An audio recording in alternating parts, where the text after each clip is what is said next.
প্রকৃত প্রেমিক, নিষ্ঠাবান প্রেমিক। তাই এই শিক্ষিত লোকদেরকে আমি বলবো যে চোখ বন্ধ করে জ্ঞানহীনদের মতো শোনা কথায় বিশ্বাস না করে আহমদীদের বাণী বা পায়গাম কি তা তো একটু পড়ুন, হযরত মসিহ মওউদের দাবি একটু বিশ্লেষণ করুন।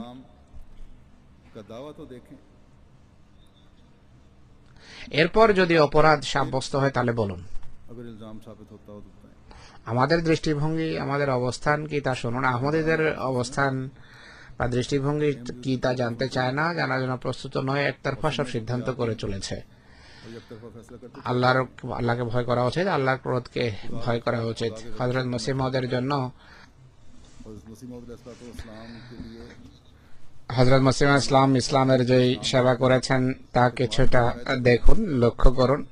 মহানবী সাল্লাল্লাহু আলাইহি ইসলামের জন্য আহমদীদের যে আত্মাভিমান তা কিছুটা দেখুন, নতুবা খোদার পবিত্র দৃষ্টিতে আমরা অভিযুক্ত নই, বরং আপনারা অপরাধী সাব্যস্ত হবেন। তারা অপরাধী সাব্যস্ত হবে যারা না দেখে কোন সিদ্ধান্ত দিয়ে চলেছে। এই সমস্ত আলেমদের চিত্র মসিহ ইসলাম যেভাবে তুলে ধরেছেন তা আপনাদের সামনে আমি উপস্থাপন করছি। মসিহ ইসলামের যুগ থেকে আজ পর্যন্ত এই সমস্ত নামধারী আলেমদের ফিতরত, তাদের স্বভাব এবং অভ্যাসে কোনো পরিবর্তন আসেনি। তিনি বলেন,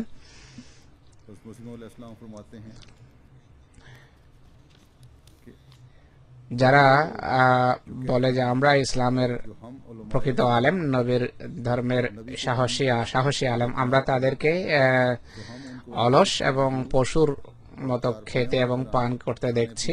তারা নিজেদের কথা এবং কলমের মাধ্যমে সত্যের আদৌ সাহায্য করে না। খোদার বিশেষ বান্দাদের ব্যতিরেকে যাদের সংখ্যা অতি কম, তুমি তাদের অধিকাংশকে এমন দেখবে যে তারা সত্যের পূজারীদের, অনুসারীদের প্রতি বিদ্বেষ রাখে। কখনো সত্য কথা শুনে এরা হইচই করেনি এমন নয়। এরা জানে না যে সত্য কি আর সঠিক বিষয় কি। তারা নৈরাজ্য, ফিতনা, অশান্তি থেকে বিরত হয় না, সত্যের সাথে মিথ্যার মিশ্রণ করে যেন সাধারণ মানুষকে বা অজ্ঞদেরকে তারা প্রতারিত করতে পারে নিজেদের কথা এবং সমালোচনার মাধ্যমে। হযরত এরা বলে যে আহমদরা রাসূলুল্লাহর পরে মসিহ মওউদকে খাতামান নবীন মানে এটি মিথ্যা অপবাদ। আর সাধারণ মানুষ এই কারণে আহমদীদের প্রতি বিরোধিতা রাখে। মসিহ মওউদ বলছেন, যেমন ব্যক্তি যাকে আল্লাহ তাআলা মানুষের সংশোধনের জন্য প্রেরণ করেছেন তাকে এরা খান্নাস বা শয়তান মনে করে, আর মুমিনদেরকে এরা কাফের আখ্যা দেয়।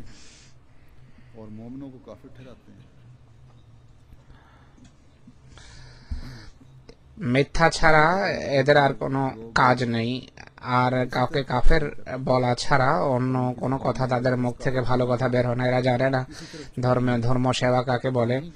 সত্যকে মিথ্যার সাথে তারা মিশিয়েছে, সত্য মিথ্যাকে তারা ঘোলাটে করেছে এবং জেনে শুনে এরা আমাদের বিরুদ্ধে মিথ্যা বলেছে।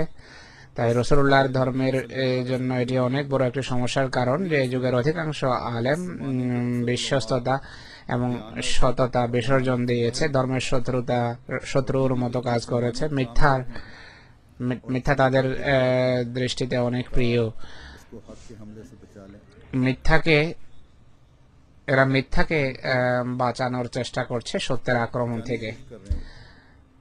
মসিহ মওউদ বলছেন যে আল্লাহ তাআলার মহাসম্মানিত খোদাকে তারা আদৌ ভয় করে না এবং কাফেরদের সাহায্য করছে সত্যের শত্রুর মতো। হৃদয়ে এই কথা গেঁথে নিয়েছে যে তারা এই সত্যের উপর, অথচ এরা ধ্বংসের পথ অনুসরণ করছে।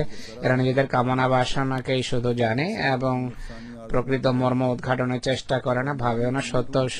সত্য দেখেও তারা বিদ্রোহের পথ অনুসরণ করে, যেন তাদেরকে মৃত্যু দিকে ডাকা হচ্ছে। অথচ এরা জানে যে পৃথিবী তাদের কখনো সাথে থাকবে না, কিন্তু তা সত্ত্বেও এরা পৃথিবীর সাথে গভীরভাবে প্রেমাবিষ্ট। এরা ঘরে এক ধরনের কাজ করে আর বাহিরে ভিন্ন ধরনের কাজ করে, অর্থাৎ ঘরে এক ধরনের কাজ করার বাইরে ভিন্ন ধরনের করে কিছু আর মানুষকে দেখায় কিছু। এই হলো এই বাক্যের অর্থ। হুজুর বলছেন যে মসিমত বলছেন যে ঘরে যে কাজ করে বাইরে ভিন্ন কাজের একটি দৃষ্টান্ত হলো একবার মৌলভী সাহেব বড় ধোঁয়াদার জোরালো বক্তৃতা করেন ইসলামের জন্য আর্থিক কোরবানির ব্যাপারে মানুষকে অনুপ্রাণিত করছিলেন। তার স্ত্রীও শ্রোতাদের মাঝে ছিল। তার বক্তৃতা শুনে তার স্ত্রী গভীরভাবে প্রভাবিত হন। ঘরে এসে নিজের স্বর্ণের বালা এবং অলংকার নিয়ে মৌলভী সাহেবকে দেন, বলেন যে আমার পক্ষ থেকে সেই কাজে খরচ করুন যার কথা আপনি বলছিলেন। মৌলভী বলল যে এটি কি? স্ত্রী বললেন যে আপনার বক্তৃতা শুনে আমি আবেগ আপ্লুত হই, আমি কোরবানি করছি। মৌলভী সাহেবের উত্তর ছিল এটি তোমার জন্য নয়, অন্যদের জন্য আমি বক্তৃতা করেছি। এই হলো এদের অবস্থা। মুসলিম ইসলাম বলছেন যে এই যে রিয়াকার বা যারা লোক দেখানো কাজ করে তাদের জন্য আক্ষেপ।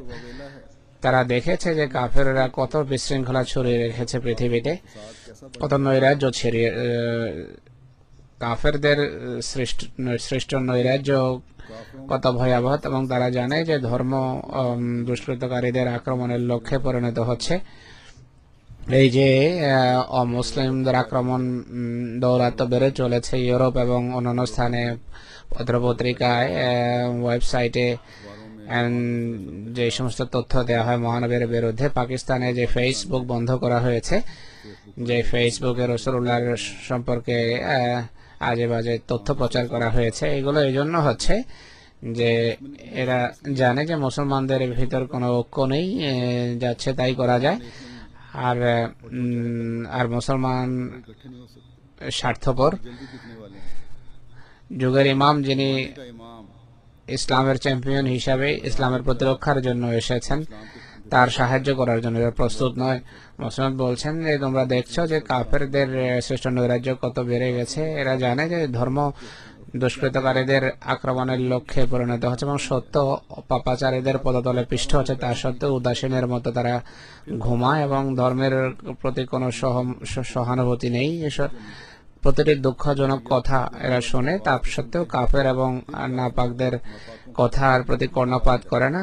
আত্মাভিমানী মানুষের মতো দণ্ডায়মান না, বরং অন্তঃসত্ত্বা মহিলাদের মতো তারা ভারী হওয়ার ভান করা, তারা অন্তঃসত্ত্বা না। কোনো পণ্য যখন করতে চায় তখন অলসের মতো দণ্ডায়মান হয়।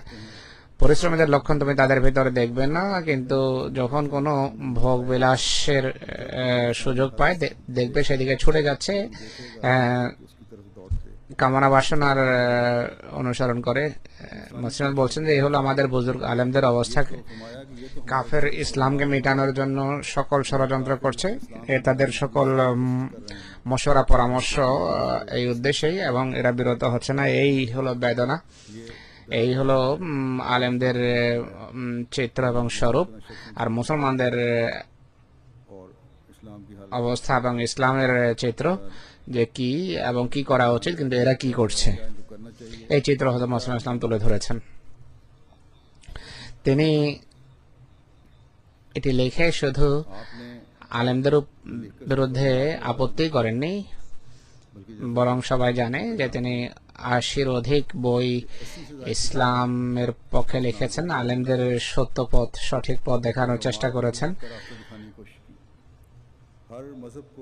সকল ধর্মকে প্রতিদ্বন্দ্বিতায় ডেকেছেন এবং ইসলামের যে শ্রেষ্ঠত্ব এবং মাহাত্ম্য প্রমাণ করেছেন। মহানবী সাল্লাল্লাহু আলাইহি ওয়াসাল্লামের পবিত্র মর্যাদা এবং মাকামকে মান্যকারীদের হৃদয়ে প্রতিষ্ঠিত করেছেন। আল্লাহর একত্ববাদ এবং তাওহীদ প্রতিষ্ঠার জন্য জীবনকে হুমকির মুখে ঠেলে দিয়েছেন। নিজের পর এমন জামাত রেখে গেছেন যারা এই কাজকে এগিয়ে নিয়ে যাচ্ছে। তিনি তার অবদানের কথা প্রত্যেক ন্যায় বিচারক ব্যক্তি স্বীকার করেছে। তার মৃত্যুর পর আহমদেরা যেভাবে মনোভাব ব্যক্ত করেছেন, মতামত ব্যক্ত করেছেন, তা তুলে ধরছে। মৌলানা আবুল কালাম আজাদ, যিনি এক সাধারণ মুসলমান ছিলেন, আহমদের ছিলেন না, তার মৃত্যুতে তিনি লিখেছেন